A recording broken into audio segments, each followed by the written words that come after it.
Hello. आज की video में हम करेंगे numerical problem relating to marginal costing and it is also related with the decision making regarding the acceptance of an order. कि हमने जो है वो किसी ऑर्डर को एक्सेप्ट करना है, फॉरेन मार्केट का कोई ऑर्डर आया है उसको एक्सेप्ट करना है, या इसी तरह से हो सकता है कि आपको जो है कोई स्पेशल ऑर्डर मिला है, बल्क में कोई ऑर्डर मिला है, या कोई एडिशनल ऑर्डर आपको मिलने वाला है।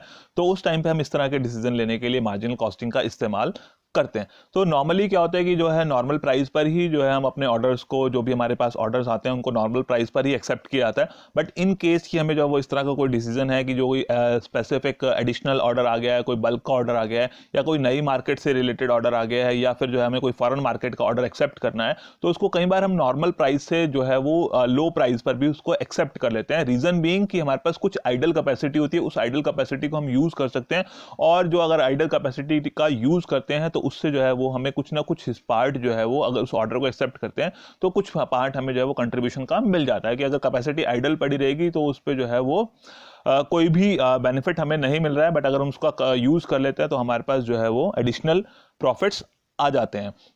तो इसी पॉइंट को ध्यान में रखते हुए, बट अगर हमें नॉर्मल प्राइस से लो प्राइस पे हम उसको ऑर्डर को एक्सेप्ट करें तो एक बात और हमें साथ में ध्यान रखनी पड़ती है हमेशा, कि हमें ध्यान रखना है कि वो जो, अगर हम लो प्राइस पे ऑर्डर को एक्सेप्ट कर रहे हैं तो उसकी वजह से हमारी लोकल मार्केट के ऊपर या जो एग्जिस्टिंग मार्केट है उसके ऊपर कोई नेगेटिव इंपैक्ट ना पड़े, यानी कि उसका इंपैक्ट उसकी वजह से हमारे को अपनी एग्जिस्टिंग मार्केट के प्राइसेस को जो है वो कम ना करना पड़े, तब हम उस ऑर्डर को एक्सेप्ट कर सकते हैं। तो इसके रिलेटेड एक न्यूमेरिकल कर लेते हैं जिससे हमें और ये जो है वो कंसेप्ट और ज्यादा क्लियर हो जाएगा।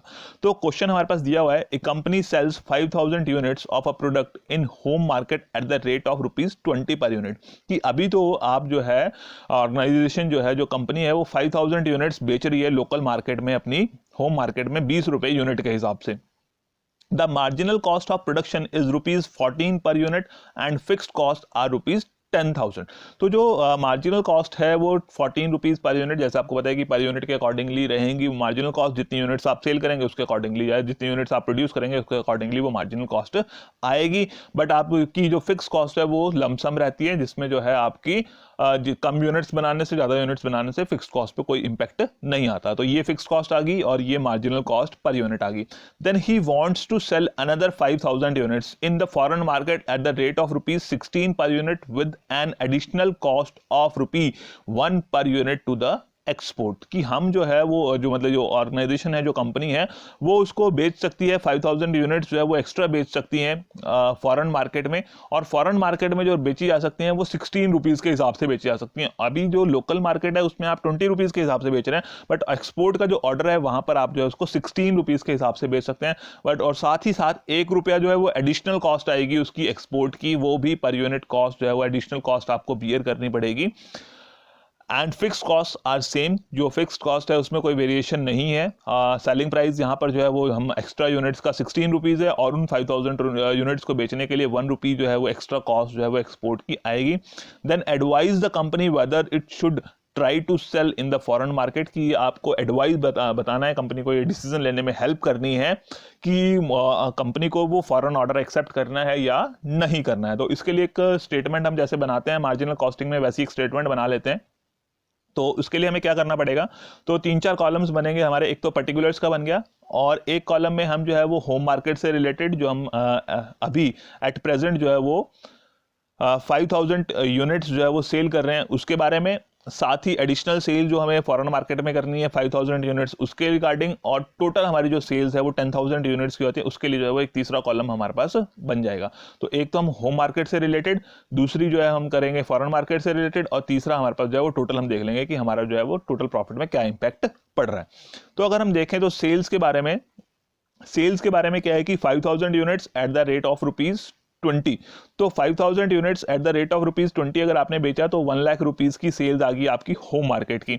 और जो फॉरेन मार्केट थी उसमें 5000 जो यूनिट्स थी वो ₹16 के अकॉर्डिंगली बिक रही थी। तो ₹16 के अकॉर्डिंगली बिक रही है, तो दैट मीन्स की 80,000 रुपीज की जो है वो एडिशनल सेल्स जो है वो फॉरेन मार्केट से आपको मिल जाएगी। क्लियर, इतना तो कोई दिक्कत नहीं है। सेल्स हमने ले ली होम मार्केट की, और साथ ही जो है वो फॉरेन मार्केट की। अब home market plus foreign market total हमारी कितनी यूनिट्स बिक गई हैं, 5,000 प्लस 5,000 यानी कि 10,000 यूनिट्स हम बेच पा रहे हैं।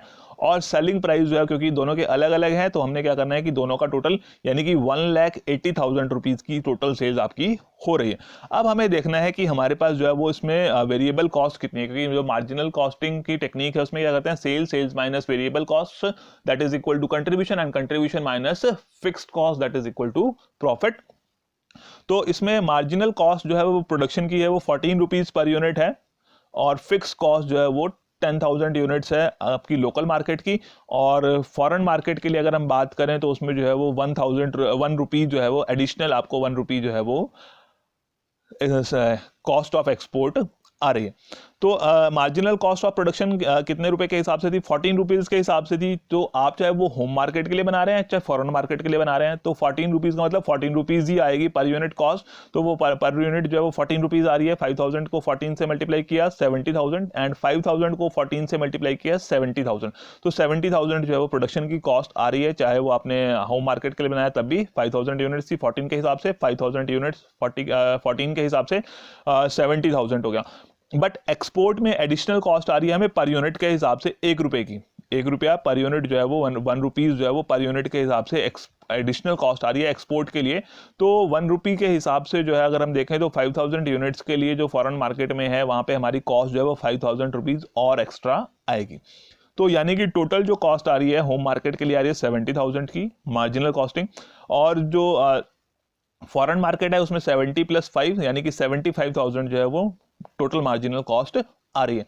तो इसका टोटल हमने आगे यहाँ पर लिख लिया है। 10,000 के लिए जो है वो इसकी प्रोडक्शन की कॉस्ट इतनी है, एक्सपोर्ट की कॉस्ट इतनी है। यहाँ पर कोई एक्सपोर्ट की कॉस्ट नहीं है इसलिए हमने इसको नील कर दिया है। होम मार्केट के लिए कोई भी एक्सपोर्ट की कॉस्ट नहीं है, वो तभी है जब हम उसको एक्सपोर्ट कर रहे हैं। तो ये हमारी पास आ गई 1,45,000 जो है वो 1,45,000 जो है वो मार्जिनल कॉस्ट आ गई। अब हमें क्या करना है, सेल्स में से क्या माइनस करना है, marginal cost. Sales minus marginal cost that is equal to contribution. तो यहाँ पे आप ए और बी करके भी लिख सकते हैं कि सेल्स के लिए आपने ए लिख दिया, मार्जिनल कॉस्ट के लिए बी लिख दिया, तो ए माइनस बी यानी कि sales minus marginal cost. 1 lakh minus 70,000, 30,000 का आपके पास कंट्रीब्यूशन आ गया।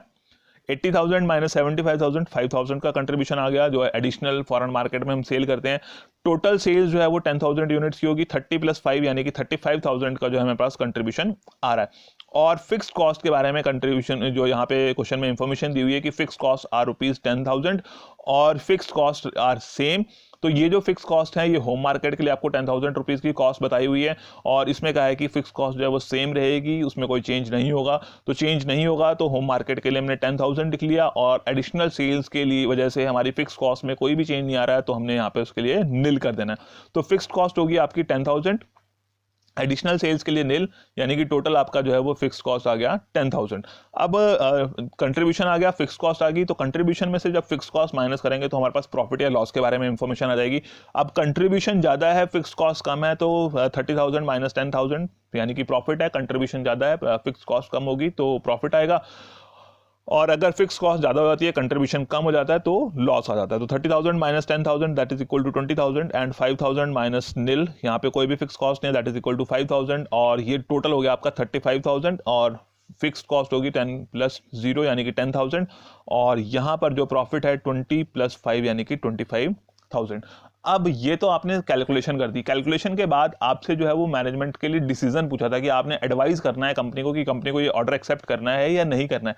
तो आपने जो है वो अपने आंसर को यहीं पे ख़त्म नहीं करना है, यहाँ पर जो है इसके बाद आपने एक लाइन लिखनी है। क्या लिखना है कि अब आपके अकॉर्डिंगली क्या है कि अगर आप तो यहाँ पे बताना पड़ेगा कि मैनेजमेंट को वो ऑर्डर एक्सेप्ट करना है या नहीं करना है। तो उसके लिए हम क्या करते हैं, देख लेते हैं कि जो प्रॉफिट था, अगर हम जो है वो सिर्फ होम मार्केट में सेल करते तो हमारे को जो है वो 20,000 रुपीज़ प्रॉफिट मिलना था। बट अगर हम उस ऑर्डर को एक्सेप्ट कर लेते तो 5,000 रुपीज़ का प्रॉफिट जो है हमें उस एडिशनल सेल से भी मिल जाएगा, यानी कि 20,000 की जगह हम जो है वो 25,000 टोटल प्रॉफिट अर्न कर सकेंगे। तो हम क्या करेंगे, मैनेजमेंट को सजेस्ट करेंगे कि जो अगर जो है वो मैनेजमेंट 5,000 यूनिट्स का फॉरेन ऑर्डर जो है वो एक्सेप्ट कर लेती है, फॉरेन मार्केट का ऑर्डर जो है वो एक्सेप्ट कर लेती है, तो उसकी वजह से ऑर्गेनाइजेशन को, उसकी वजह से कंपनी को 5,000 का एक्स्ट्रा प्रॉफिट हो जाएगा, एडिशनल प्रॉफिट हो जाएगा और जिसके लिए कोई भी एक्स्ट्रा फिक्स्ड कॉस्ट कंपनी को नहीं करनी पड़ रही है। इसलिए कंपनी को ये फॉरेन ऑर्डर एक्सेप्ट कर लेना चाहिए। तो ये लास्ट में आपने सेंटेंस जो है वो जरूर लिखना है, तभी आपका आंसर जो है वो कंप्लीट माना जाएगा। तो आज की वीडियो में इतना ही है। Okay, thank you.